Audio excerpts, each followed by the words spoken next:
অষ্টধাতুর আংটি পরে সালাত আদায় করলে সালাত কবুল হবে কি? সালাত পড়লে, এখানে একটা খুব গুরুত্বপূর্ণ প্রশ্ন, সালাত কবুল না হলেও সালাত পড়তে হবে।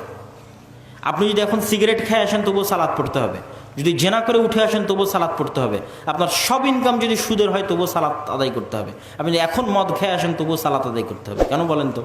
এই জন্য যে আপনি যদি ওই সিগারেট খাওয়ার পরে বলেন যে 40 দিন তো ইবাদত কবুল হবে না, একবার মদ পান করলে, মদ পান করে বললেন যে আল্লাহ রসুল বলেছেন একবার মদ পান করলে 40 দিন ইবাদত কবুল হবে না, তা 40 দিন নামাজ পড়ে আর কী লাভ? দুটো সমস্যা, এক সালাত ছেড়ে দেওয়ার গুনাহ হবে, আর ওই যে মদ খাওয়ার গুনাহ হবে। ঠিক আছে, এবার সালাত পড়লে কি হবে? যেহেতু আপনার সালাত কবুল হবে না, সেহেতু সালাত আদায়ের কোনো নেকি আপনি পাবেন না, কিন্তু সালাত ছেড়ে দেওয়ার গুনাহ থেকে বেঁচে যাবেন। আল্লাহু আকবার। এটাই ইবনুল কাইয়িম রাহিমাহুল্লাহ লিখে গেছেন তার বইয়ের মধ্যে, এবং এটাই সকল আলেম ওলামা একমত পোষণ করেছে যে যত বড় পাপই হোক, সালাত ছেড়ে দেওয়ার চেয়ে বড় পাপ দুনিয়াতে নেই, যত বড়।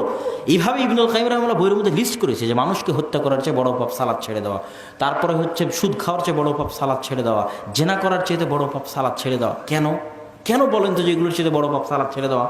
এই জন্য যে এগুলো হচ্ছে নিষেধাজ্ঞা আর এটা হচ্ছে আদেশ।